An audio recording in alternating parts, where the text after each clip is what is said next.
Good afternoon, guys. As you know, the President spoke at length during the immigration meeting this morning and answered even a few questions for you, so we're going to keep it a little shorter today here in the briefing.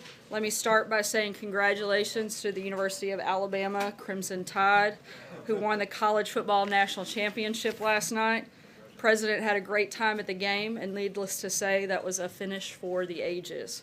I was obviously a little disappointed that the Arkansas Razorbacks weren't in the game, but as I've said many times, the SEC is the best conference, and I was glad to see Alabama and Georgia fighting it out. As I said, we're going to keep it short, so with that, I will take your questions. Major. Can you help us clarify, when the Democrats came out, they applauded the President for organizing the meeting, but said it was their understanding this would be a two-phase process, DACA first, and then other elements that you outlined in your statement second, and that they perceived January 19th, not March 5th, as the deadline for action. Can you explain the President's interpretation of the meeting and that assessment of the Congressional Democrats? Right. The President just concluded what we felt was a very successful and productive bipartisan and bicameral meeting on immigration reform. During the closed-door session, the leadership agreed to negotiate and narrow the focus to 4 issues: border security, chain migration, visa lottery, and DACA. They all agreed that those 4 things would be part of the negotiation, and beyond that, then they could move into additional scope. But at this point, those are the 4 things on the table and the 4 things that we anticipate that they'll be negotiating. Those 4 things are phase 1 from the President's perspective. Correct. And are they tied to January 19th or March 5th? We haven't outlined the date, and I'm certainly not going to negotiate what that date looks like from the podium. That's something that we're going to work with Congress on. But those are the 4 areas that they all agreed at the conclusion of the meeting to narrow the scope and the focus to. John? How confident are you that those 4 things will remain part of phase 1 of this process? Senator Dianne Feinstein posited the idea of doing a clean DACA bill, which the President at first seemed to embrace before only if he embraced, only if you look at what the President's definition of a clean DACA bill is, and within that bill, he thinks that you have to include not just fixing DACA, but closing the loopholes and making sure we have a solution on that front, so we don't create a problem and find ourselves right back where we started in 1, 2, 3 years later. Which is clearly different than her perspective on a clean DACA bill, because she clearly stated that she thinks they should do a clean DACA bill, just handle the Dreamers, and then handle border security as part of comprehensive immigration reform. So is the President setting himself up here for a battle where the Democrats are going to say, no, let's just do DACA, and he's on the other side, and then there's no coming together? I think the President is setting himself up to achieve what everybody in that room agreed they wanted to see happen, and that is a deal on DACA, a deal on border security, talking about chain migration and visa lottery. That's where we are in this process. Those are the 4 principles. Matthew? Thanks. There are 2 quick questions, if I may. First, the Democrats said after the meeting that they support border security measures, and that their understanding is that the President uses the term wall and border security interchangeably. Is that true? We certainly believe that the wall is part of border security. That's one component of it. We firmly, again, believe that border security has to be part of this negotiation and part of this deal. So, and then if, just very quickly, is there any update from the White House on the process of deciding if, and if so, how bump stocks should be regulated? That's something we haven't touched on in a while. Yeah, I know that was something that the ATF was doing a full review on, and we anticipate the results of that to come back, and we'll certainly make a decision once that's been done, but the Department of Justice asked that that take place. Blake? Sarah, thank you. During that meeting, the President also talked about earmarks, saying essentially it could lower the hostility here in D.C. and lead to both sides coming together, but is he not concerned also that it could also lead to runaway spending? Look, the President said you have to be careful with that, and you have to have controls on earmarks. The broader point the President was making is that partisan politics have become a big problem in Washington. We've gotten to a place where Democrats and Republicans are fighting more than they're fixing, and he wants to find different ways to bring more and more Democrats and Republicans to work together on legislation to move our country forward, and he threw that out as one suggestion on how we might be able to do that. Is the President expected to, or is he planning on making this an annual event? him going to Davos, and do you have any details on what days, I believe it's a 4-day event, when he might actually go? We're still finalizing the details on exactly when the president will be there. We don't have any commitments beyond this year at this point, but as we said earlier today in a statement, the president will attend, and he welcomes the opportunity to go there and advance his America First agenda with world leaders, and he is very much looking forward to being part of that process. Margaret? Thanks, Sarah. My question, not shockingly, is also on Davos. During the campaign, the Trump campaign made the decision not to go, and I think the concern at the time was that this is viewed by some as a gathering of global elites, so that wasn't the president's campaign message or message to his base. And obviously, you guys have, your thinking on this has evolved a little bit about who it's a message for and what message you can do, but is this, has his thinking Our thinking hasn't changed at all, just to be extremely clear. The president's message is very much the same here as it will be there, just the same as it was here as it was when he made many stops in Asia. This is very much an America First agenda. The president is still 100% focused and committed to promoting policies that promote strength for American businesses and the American worker, and that's going to be the same whether he's in the U.S. or any other place. What I wanted to ask also is, do you have a fuller picture of that U.S. delegation that you could share with us at this time? We're finalizing the details, but you can expect that a number of senior members of the cabinet and administration will be part of this event. Some will stay for a more extended period of time than the president.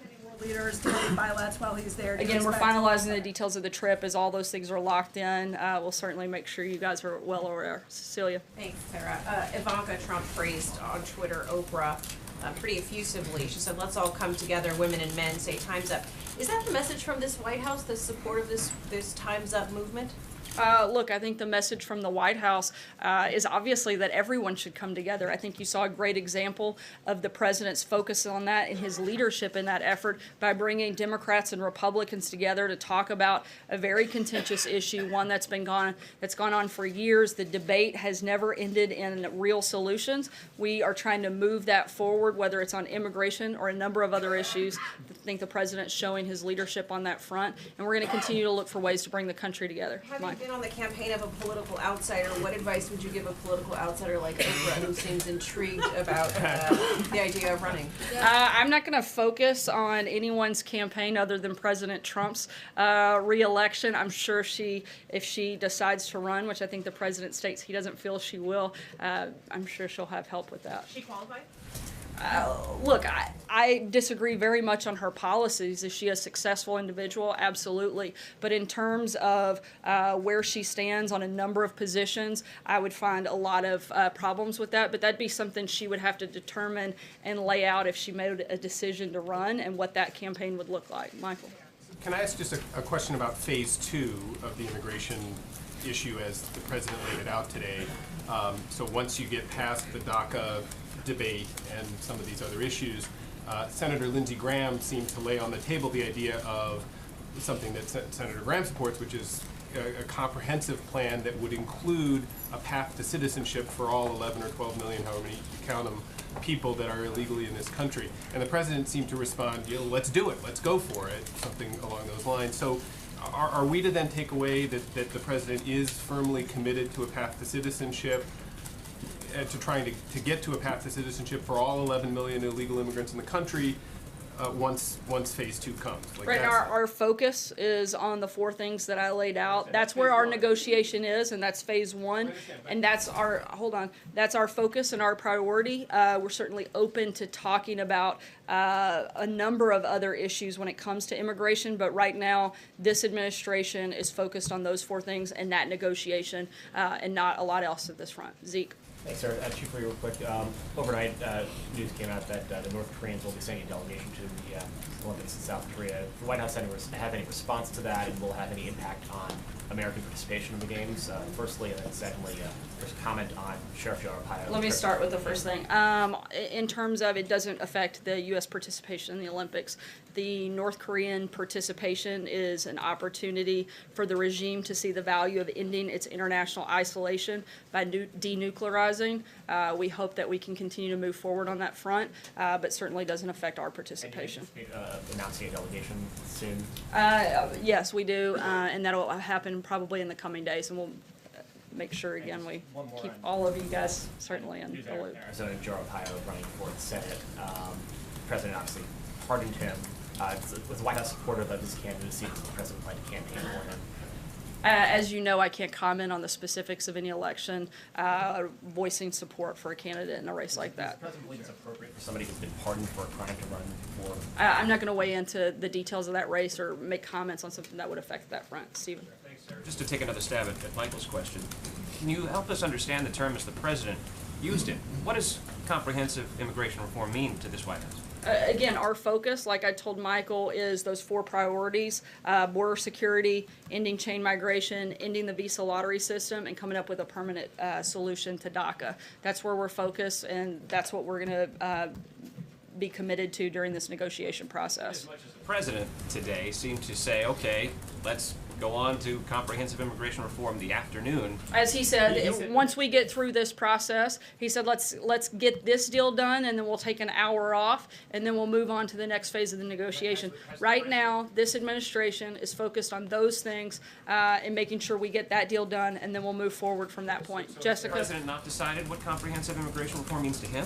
Look, I'm not going to negotiate with you from the podium. This is something that the leadership agreed to, primarily led by Kevin McCarthy and the president in this meeting, that this would be the focus coming out of today. Let's get a deal on this, and then we'll move forward and talk about other things. Jessica? Sarah, on trade, there's a meeting of trade officials, I understand, at the White House today concerning the trade agenda for 2018. How much will trade and trade action, particularly against China, be part of the Trump administration agenda this year? Look, we're going to continue to push for making sure we have the best deals possible, certainly deals that benefit the American worker. When we have specifics on that following meetings that take place, we'll keep you guys aware. But our position is going to be to continue to fight for and push for better trade deals that benefit this country and American workers. Jordan? North Korea, if you can just clarify, in the delegation we're sending, are Jared and Ivanka going? I didn't actually announce the delegation. I said that we would have that announcement in the coming days, and that will be when we release the names of who's attending. Jordan? Thanks, Sarah. It's pretty unusual for us in the press corps to have a front row seat to those kind of negotiations in the cabinet room for Lucky you around an guys. hour. Whose decision was it to allow the president to witness that entire negotiation, and what was the goal of having us sit there and watch? Just to be clear, you weren't there for the entire negotiation because the deal didn't take place until after you guys left. But I think a number of individuals in the room felt it was a good thing to let you see the cooperation and the conversation between both sides and see how we're working and leading to move the ball down the field and come up with some real solutions. John? Yeah, thank you, Sarah. Going back to the wall, last summer, Governor Gracchus, the head of the Mexican Governors Association, said that when the president started talking about a price tag on building the wall, that meant he'd given up on his idea of making Mexico pay for it. Now, in his remarks in Tennessee and in his recent speeches, the president has talked about the cost of the wall, and there's been no mention of his standard phrase, and Mexico will pay for it. Has the president abandoned the idea of Mexico paying for the wall? No, he hasn't. Phil? On trade again, negotiations on NAFTA will start again at the end of January in Montreal. Listening to the president in Tennessee yesterday, is he more hopeful? Does he still plan on scrapping the deal if he can't get everything he wants? Look, the president, as we've said many times before, wants to make sure that we have a deal that benefits America and American workers, and we're going to continue through that process and make sure that whatever we do, we get the best deal possible. A little more hopeful than he was 6 months ago? Look, I think the president's always been hopeful that we can get a better deal. I think that's why he ran for president, is to make sure that he's pushing an agenda that helps Americans and particularly helps American workers. And he's hoping to close a lot of those trade deficits and get rid of some of the bad trade deals that we've had in the past. Olivier? Thanks, Sarah. Sarah, when the president declined to certify that the Iran nuclear deal was in the U.S. national interest a couple months ago, he said he needed to see action in Congress and from American allies. Has he seen enough of that action? Senator Corker's under the impression that it's possible that there's been enough progress on the legislative fix, at least, that the president might be willing to not reimpose sanctions. We haven't made a final decision on that, and we certainly will in the coming days, and we'll make sure, once again, you guys are some of the first to know. Peter. Sarah, just to be clear, if the president wants a bill of love, why doesn't he drop the demand for a border wall and deal with the Dreamers alone immediately? Because you have to have a full solution to this problem. You have to make sure that you're taking every step in border security, and you want to make sure that if you fix things on DACA, you don't create and exacerbate the problem and have to deal with it again in a year. The president wants to make sure we have a clean solution to that front, and that's what we're going to do. So what does the president say to young men like 24-year-old Jesus Contreras? He's from Houston. He's a paramedic. He's been working hard in this country to help make other lives better, who are now waiting for Congress to come up with something, or they may get shipped to a country they've never known. He says exactly what he just did in that room. Let's work together.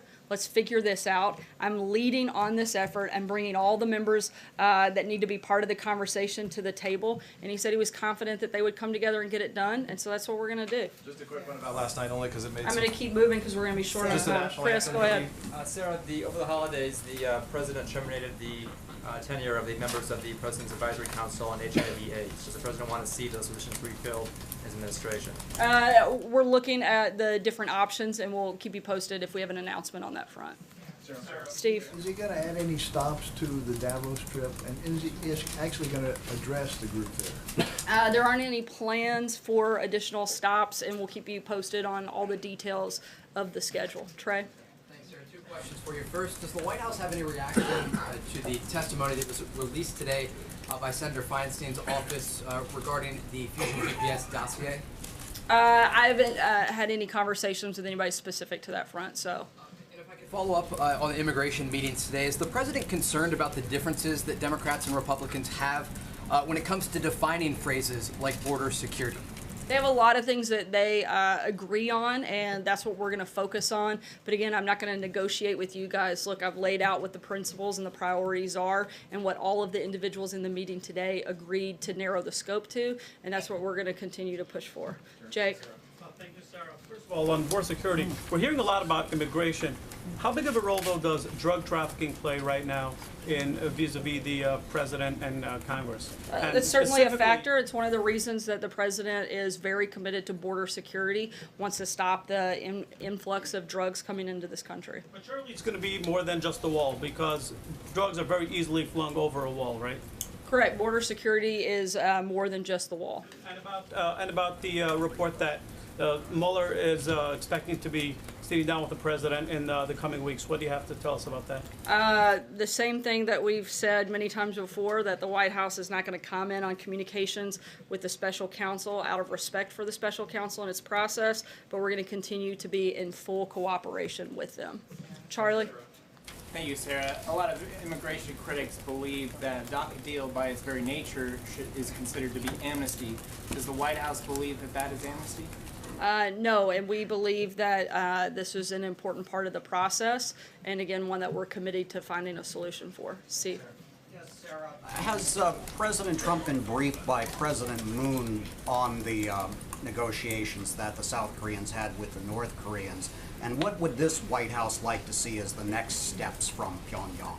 I mean, I think certainly the next steps would be denuclearization of the Korean Peninsula is our #1 priority, and certainly what we would like to see.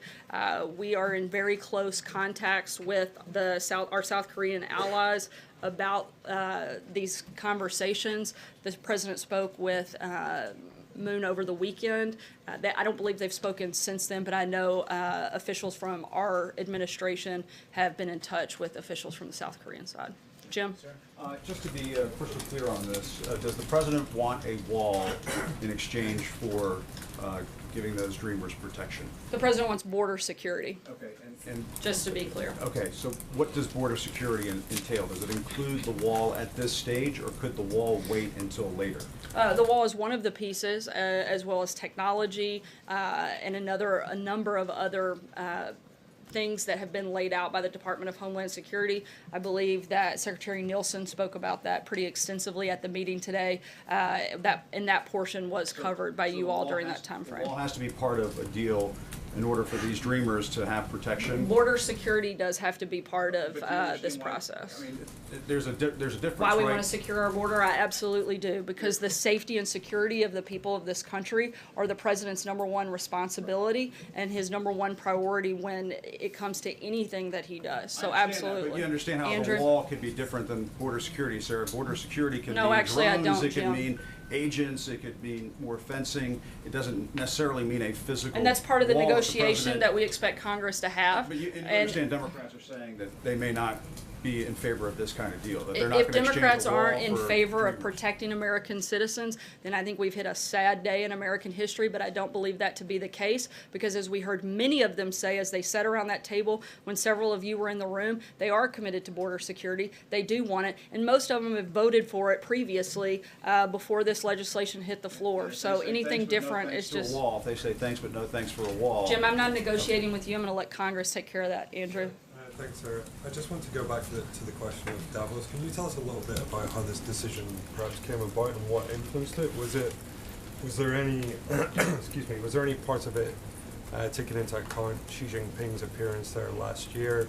He kind of seemed to take center stage and step into a kind of space that had been left open by the U.S. No, I think it's about the president once again welcoming the opportunity to talk about the America First agenda, and that's what his plan is to do, and that's the main reason that he's going there, is to continue to promote and talk about that with the world leaders that will attend and some of the obviously leaders of the economy in this country.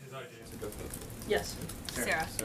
Will the president have a fixed set of principles and priorities for comprehensive immigration reform, or does he believe that that's something he should be flexible on when it comes to that? Look, as I've said, I'm not going to negotiate with you guys. We're going to do that with Congress.